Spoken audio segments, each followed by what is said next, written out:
Breaking news. Telangana రాజకీయం మొత్తం CM Revanth Reddy గారి మాటల చుట్టే తిరుగుతూ ఉన్నది. సీఎం రేవంత్ రెడ్డి గారు కేసీఆర్ను ఉద్దేశించి మాట్లాడిన తీరుపై కేటీఆర్ మండిపడతా ఉన్నారు. దీనికి సంబంధించి కేటీఆర్ ఒక సుదీర్ఘమైన ట్వీట్ను కూడా చేశారు. రేవంత్ రెడ్డి గారు ఇష్టానుసారంగా కేసీఆర్పై మాట్లాడుతూ ఉన్నారు. ఇక తెలంగాణ సమాజం, మీడియా మిత్రులు, బీఆర్ఎస్ సైనికులు ఎవరు చూస్తూ ఊరుకోవద్దు అన్నట్లుగా ఆయన ఒక ట్వీట్ అయితే చేశారు. ఒక్కసారి ఆ ట్వీట్లో ఏముందో ఒక్కసారి చూద్దాం.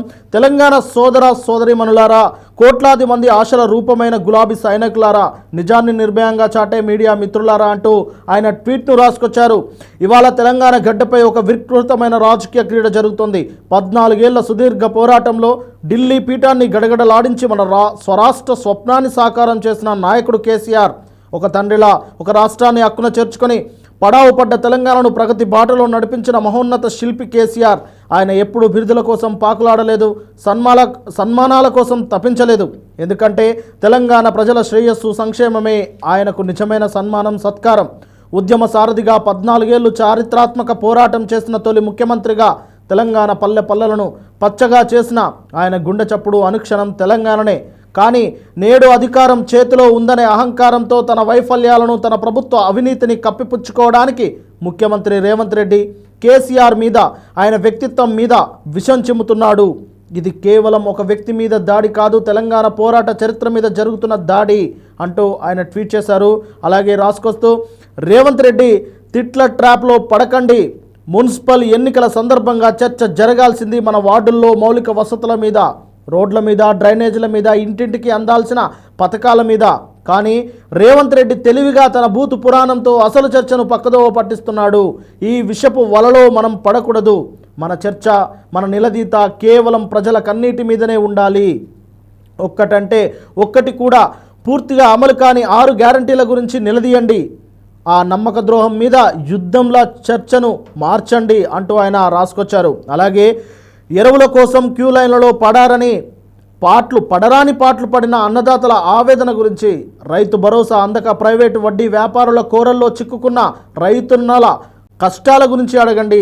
ఫీజు రియంబర్స్మెంట్ రాక చదువులు ఆగిపోతున్న బిడ్డల మానసిక ఘర్షణకు, గురుకులాల్లో విషపు ఆహారం తిని అల్లాడిపోతున్న పసి ప్రాణాలకు బాధ్యత ఎవరిదని రేవంత్ రెడ్డిని గల్లా పట్టి అడగండి.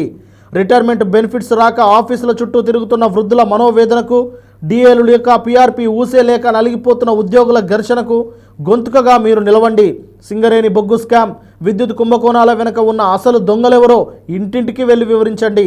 మన తెలంగాణ నీటి వాటాను పక్క రాష్ట్రాలకు దారాదత్తం చేస్తున్న రేవంత్ రెడ్డి అనే కోవట్టు ద్రోహంపై నిప్పులు చెరగండి. ప్రజల తీర్పే కేసీఆర్కి ఇచ్చే అసలైన గౌరవం. 10 ఏళ్ల ఉజ్వల ప్రగతి తర్వాత ఈ 2 ఏళ్లలో తెలంగాణ అనుభవిస్తున్న ఈ దుర్గతికి కారణాలను ప్రజల ముందుకు తీసుకెళ్ళండి. రేవంత్ రెడ్డి గాలి మాటలకు, గాయగత్తర బూతులకు కాలం చెల్లింది. సమస్యల నుంచి పారిపోవడానికి ఆ అసమర్థుడు వేస్తున్న పాచిపోయిన పాచికలను తిప్పికొట్టండి అంటూ ఆయన రాసుకొచ్చారు. మరియు తెలంగాణ ప్రజల గుండెల్లో కేసీఆర్ ఒక ధృవతార. ఆయన కీర్తి, ఆయన స్ఫూర్తి నిరంతరం వెలుగులీనుతూ మనకు మార్గదర్శనం చేస్తూనే ఉంటుంది.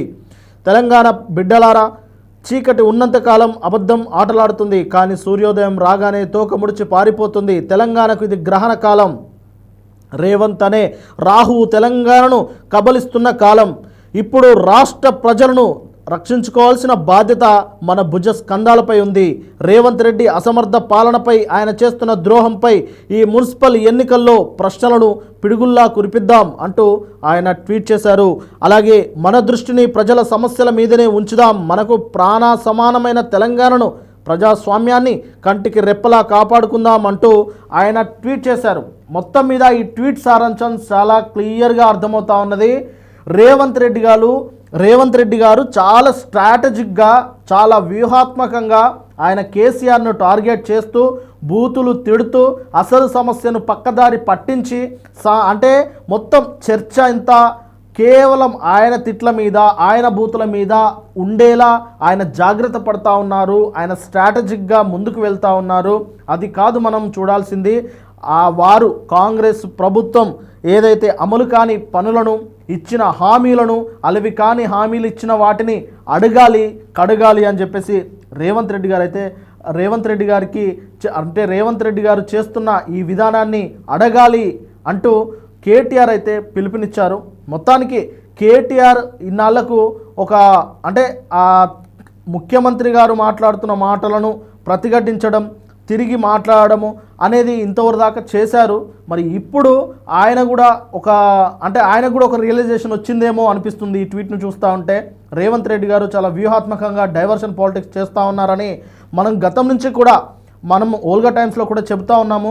ఆయన చాలా తెలివిగా రాజకీయాలు చేస్తూ ఉన్నారు. కేసీఆర్ అంటే కేసీఆర్ సమౌజ్జి అయిన తెలివి రేవంత్ రెడ్డి గారిది. కాబట్టే ఎక్కడ ఎలా ఏ టాపిక్ను ఎలా డైవర్ట్ చేయాలో, ప్రజలను ఎలా డైవర్ట్ చేయాలో, అలాగే ప్రజలను ఎలా ఆకర్షించాలో కూడా కేసీఆర్ల కన్నా రేవంత్ రెడ్డి గారికి బాగా తెలుసు అని మనం చాలాసార్లు చెప్పినాము. అదే ఇప్పుడు కేటీఆర్ ఆయన ట్వీట్ రూపంలో తెలియజేశారు. కాబట్టి మున్సిపల్ ఎన్నికల్లో ఓటర్లు వీటన్నిటిని గుర్తుపెట్టుకొని మీకు నచ్చిన వ్యక్తులకు ఓట్లు వేయొచ్చు. కానీ ఇక్కడ కేటీఆర్ గారు మాత్రం చాలా క్లియర్గా ఆయన చెప్పేది మాత్రం ఆయన చెబుతూ ఉన్నారు. ఏదేమైనప్పటికీ ఈ విషయం పైన ఇప్పుడు బీఆర్ఎస్ శ్రేణులు ఒక రకంగా స్పందిస్తూ ఉంటే కాంగ్రెస్ శ్రేణులు మరొక రకంగా స్పందిస్తూ ఉన్నారు. మీ హయాంలో జరిగింది కూడా అదే కదా, దానికి మీరు ఇంతలాంటి ట్వీట్లు వేయడం ఎందుకు, ఇంత రెచ్చగొట్టే మాటలు మాట్లాడడం ఎందుకు, ఇది రెచ్చగొట్టడం కాదా అని చెప్పేసి వారు కాంగ్రెస్ శ్రేణులు అయితే స్పందిస్తూ ఉన్నారు. ఏదేమైనప్పటికీ రేవంత్ రెడ్డి గారి మాటలు, కేటీఆర్ గారి ట్వీట్లు ఈ మున్సిపల్ ఎన్నికల ఫలితాలపై ఏ విధంగా ప్రభావం పడనుందనేది వేచి చూడాలి.